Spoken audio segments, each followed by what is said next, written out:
हरे कृष्णा। आज हम लोग अकाउंटिंग में दूसरा टॉपिक ले रहे हैं, two effects of transaction. Last lecture में हमने जाना कि 3 प्रकार के टाइप ऑफ अकाउंट्स होते हैं।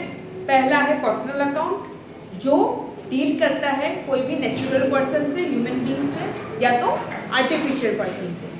सेकेंड है रियल अकाउंट। रियल अकाउंट किससे डील करता है? वो डील करता है गुड्स या तो एसेट्स से। एसेट्स क्या होते हैं? जो लॉन्ग टर्म बिजनेस में यूसेज के लिए खरीदे जाते हैं, जैसे machine, furniture, motorcycle, anything. Okay. And third क्या था? Nominal account. नॉमिनल अकाउंट किससे डील करता है? Income, expenses, losses and gains. अब ये 3 अकाउंट के साथ क्या रिलेटेड है? 3 गोल्डन रूल्स। पहला, पर्सनल अकाउंट का गोल्डन रूल क्या है? Debit the receiver, credit the giver. Second, real account. Real account का गोल्डन रूल क्या है? Debit what comes in and credit what goes out. And तीसरा, नॉमिनल अकाउंट का golden rule क्या है? Debit all expense and losses, credit all income and gains. अब उसी related अब हम double two effects of transaction जानेंगे, जिसकी वजह से डबल एंट्री बुक सिस्टम कहा जाता है। अकाउंटिंग में double entry book system follow किया जाता है, जहां पे हर एक ट्रांजैक्शन का मिनिमम 2 इफेक्ट ही होता है। ठीक है, 2 इफेक्ट होता है हर एक ट्रांजैक्शन का। तो यहाँ पे कुछ एग्जांपल्स हम लेंगे, कुछ एग्जांपल्स हम we will understand from few examples over here. Let's take a first example. पहला एग्जांपल है, Chandu started business by bringing cash of ₹10,000। सो चंदू बिजनेस में क्या लाया है? 10,000 रुपए लाया है बिजनेस चालू करने। So Chandu is the owner of the business. Okay, so he started the business by bringing cash of ₹10,000। So क्या आ रहा है या क्या जा रहा है, कुछ तो पता चल रहा है। ठीक है, यहाँ पे ट्रांजैक्शन आपको पता चल गया कि चंदू अपने बिजनेस में 10,000 रुपए कैश लाया। तो बिजनेस में क्या आया? पहले कैश आया। तो पहला इफेक्ट क्या आएगा? Cash account. Cash account affect होगा because cash is coming in the business. Now what will be the second effect here? Chandu started, so Chandu is bringing, so Chandu is the giver. Okay, Chandu is the giver of benefit over here. So here instead, but remember one thing, when owner bring anything in the business, invests anything in the business, then it is not credited to the name of the person but credited to capital account. Okay, so capital account will be affected as Chandu, owner, is giver. Okay, let's see the second example. अभी second example हम check करेंगे क्या है? Open bank account by depositing ₹5,000 in SBI. अब ध्यान से transaction को पढ़िए वापस। Open bank account by depositing 5,000 in SBI. So अब क्या जा रहा है, कौन ले रहा है? अब रीड करिए जी वापस क्या। सो बैंक में पैसे डिपॉजिट किए गए। तो किसने डिपॉजिट किए, किसने लिए? तो बैंक वालों ने लिए पैसे। तो SBI bank account is the receiver. SBI is the receiver, so SBI account will be affected. Why? Because SBI is receive किया है पैसे। सेकेंड, ओपन बैंक अकाउंट में डिपॉजिटिंग 5,000। सो ओपन, अब हम बैंक में जब भी पैसे डिपॉजिट करते हैं, ठीक है, तो घर से तो पैसे जा रहे होते हैं, cash is going out, right? तो second effect will be cash account as cash is going out of business. ठीक है, बिजनेस से पैसे जा रहे हैं। थर्ड है purchase goods of ₹10,000 from Harsh. First here identify whether it is a cash transaction or credit transaction. Remember that whenever you are doing any entry journal entry or any giving the effects for understand whether it is a credit transaction or cash transaction. वो आप जानोगे तभी आप उसका सही effect देख पाओगे, ठीक है. So purchase goods of rupees 10,000 from हर्ष. अब यहाँ पे पहचानिए, यहाँ पे कैश वर्ड लिखा हुआ है कहीं पे? नहीं लिखा हुआ है. सेकेंड, यहाँ पे चेक वर्ड लिखा हुआ है? नहीं लिखा हुआ है. क्या लिखा हुआ है? Only the name of person is mentioned. So this is a credit transaction. Okay. So purchase goods of rupees 10,000 from हर्ष. तो बिजनेस ने गुड्स खरीदे. तो बिजनेस में क्या आ रहा है? गुड्स आ रहा है, खरीदा. So जब भी बिजनेस में गुड्स खरीदते हैं तो क्या इफेक्ट होता है? Purchase account. तो पहला है परचेज अकाउंट अफेक्ट होगा. Goods are coming in the business. ठीक है. अब यहाँ पे हमें खरीद लिया, लेकिन जब हम खरीदते हैं कुछ तो क्या करते हैं हम लोग? क्या करते हैं? खरीदते हैं तो जेब से पैसे निकालते हैं ना. पर यहाँ पे हमने जेब से पैसे नहीं निकाले. यहाँ पे क्या रखा है? हर्ष ने हमें दिया है, उधारी है, राइट. यहाँ पे कोई कैश का ट्रांजेक्शन नहीं, क्रेडिट ट्रांजेक्शन है. तो यहाँ पे या तो एक benefit receiver of the benefit होगा या तो गिवर ऑफ द बेनिफिट होगा. बट एक तो ऑलरेडी इफेक्ट हो चुका है, तो ऑब्वियसली है गिवर ऑफ बेनिफिट है. तो यहाँ पे Harsh is the giver of the benefit. तो हर्ष अकाउंट इफेक्ट होगा because Harsh is the giver. Okay. Fourth transaction हम चेक करेंगे. Sold goods of rupees 3,000 to Tapan. So now the business is selling the goods to Tapan. Now again identify whether it is a cash transaction or credit. Any word cash is written? No. Word check or bank is written? No. Only name of the person is given. So it is a credit transaction. Correct.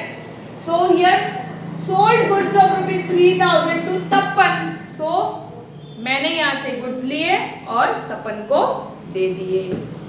तो किसने दिया है? तपन ने लिया है. तो तपन receiver हुआ, right. तो तपन का अकाउंट अफेक्ट हुआ because Tapan is the receiver of benefit. और हमारे बिजनेस से क्या जा रहा है? मैंने क्या दिया, बिजनेस से क्या निकल रहा है? Goods. Goods are going out of the business. अब जब भी बिजनेस से गुड्स बाहर जाते हैं तो ensure understand mostly it is by way of sales. तो गुड्स जब भी बिजनेस में सोल्ड होते हैं तो सेल्स अकाउंट अफेक्ट होता है. Sales account, goods are going out. Then next transaction is purchase furniture of rupees 1,000. So now here we have purchase furniture of rupees 1,000. अब again identify whether it is a cash transaction और credit transaction. Word cash return? No. Word check or bank return? No. Name of the person given?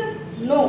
When nothing is mentioned, then it is assumed to be a cash transaction. Okay. Credit transaction is only in one case. When only name of person is mentioned, तभी वो credit transaction. बाकी हर case में वो cash transaction. तो यहाँ पे nothing is mentioned, name of the person is not mentioned, cash, bank check, nothing is mentioned. So it is a cash transaction. So purchase furniture of rupees 1,000. तो business में क्या आ रहा है? क्या आ रहा है? फर्नीचर. परचेज किया तो क्या? फर्नीचर आ रहा है. तो रिमेंबर वन मोर थिंग कि जब भी कोई एसेट्स परचेज हो बिजनेस में, furniture, machine, motorcycle, anything, then वो पर्टिकुलर एसेट के नाम से ही हम लोग अकाउंट बनाएंगे. सो बिजनेस में क्या आ रहा है? Furniture. So furniture account is affected as furniture comes in the business. And क्या जा रहा है बिजनेस से? हम लोग क्या दे रहे हैं? सामने पैसा दे रहे हैं, कैश दे रहे हैं. कितना दे रहे हैं? 1,000 रुपीज. तो कैश अकाउंट अफेक्ट होगा. Cash goes out. Then paid commission of rupees. ये थोड़ा ऊपर नीचे हो गया है. Paid commission of rupees 500. So business में हमने कमीशन दिया है। अब कमीशन दिए तो कमीशन वर्ड क्या है, क्या हुआ बिजनेस में, हमने किसी को पैसे दिए हैं कोई फॉर्म में, सैलरी हो गया, कमीशन हो गया, तो कमीशन यहाँ पे हमने किसी को दिया है। तो what is commission for business, we are paying someone, okay, it may be in the form of salary, wages, whatever. So for business it will be an expense, okay, so commission is an expense for the business. अभी nominal account याद है, हमने पढ़ा था nominal account में आते सारे expenses, ठीक है। so expenses क्या होते हैं nominal account में, डेबिट होते हैं। तो पहला इफेक्ट क्या आएगा, कमीशन अकाउंट इफेक्ट होगा। so commission account affected because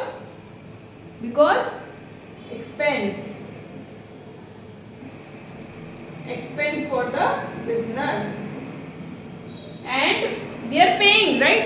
Again nothing is mentioned, cash, bank check, तो again it is a cash transaction। तो business से क्या जा रहा है बाहर, cash जा रहा है, okay, so cash account is affected because cash is going out। and last, return goods of rupees 200 to हर्ष। तो हर्ष से पहले हमने बाई किया था, राइट, तो एंट्री क्या आई थी, क्या इफेक्ट हुआ था, purchase account debit to Harsh account effect हुआ था, ठीक है। अब क्या है, हमने उसमें से कुछ गुड्स रिटर्न कर दिए वापस हर्ष को, ठीक है, डैमेज हो सकता है, डिफेक्ट हो सकता है, कुछ भी रीजन से हमने उसको रिटर्न कर दिया, ठीक है।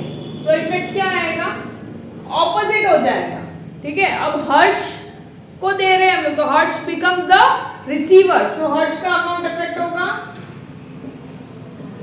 Because Harsh is the, again अभी भी पैसे की कोई बात नहीं हुई है, नेम ही mention, so it is a credit. And what goes out of the business, goods, but again it is not in the form of sale, goods हम रिटर्न कर रहे हैं, पहले खरीदे थे अब हम लोग रिटर्न कर रहे हैं। जैसे आप अमेजोन से कुछ खरीदते हैं, फ्लिपकार्ट से कुछ खरीदते, पसंद नहीं आता तो आप लौटा देते, राइट, तो उसमें कैश ट्रांजैक्शन नहीं है। तो यहाँ पे अगेन हर्ष रिसीवर है और गुड्स जा रहा है बिजनेस से बाहर, तो यहाँ पे क्या होगा, सेल्स अफेक्ट नहीं होगा, परचेज अकाउंट अफेक्ट होगा। लेकिन हम आगे वर्ड क्या लगाते हैं, रिटर्न, क्योंकि हमको परचेज किया हुआ चीज रिटर्न करते हैं, तो परचेज रिटर्न।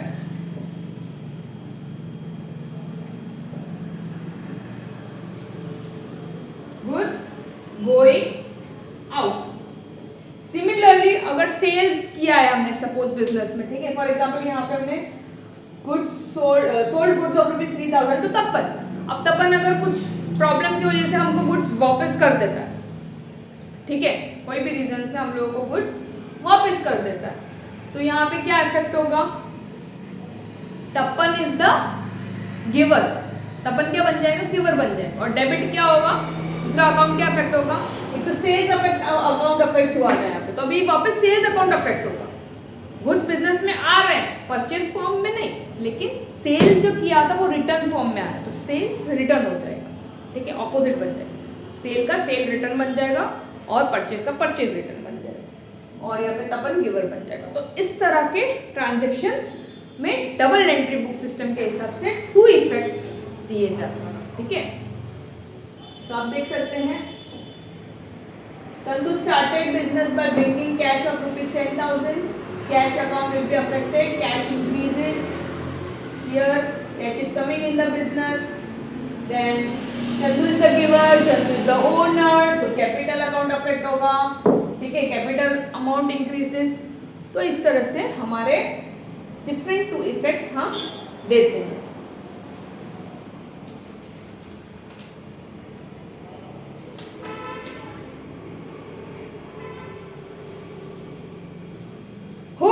अभी आपको ये सब क्लियर हो गया हो, और हम इसी रिलेटेड और भी हम एक्सरसाइज करेंगे और दूसरे टॉपिक्स भी कवर करेंगे। हम अब नेक्स्ट लेक्चर में मिलेंगे, तब तक के लिए टाटा बाय बाय। और अगर आपको इस वीडियो में समझ में आया है, अच्छा लगा है, तो प्लीज़ सब्सक्राइब कीजिए, कमेंट कीजिए, लाइक कीजिए और शेयर कीजिए। हरे कृष्ण, थैंक यू।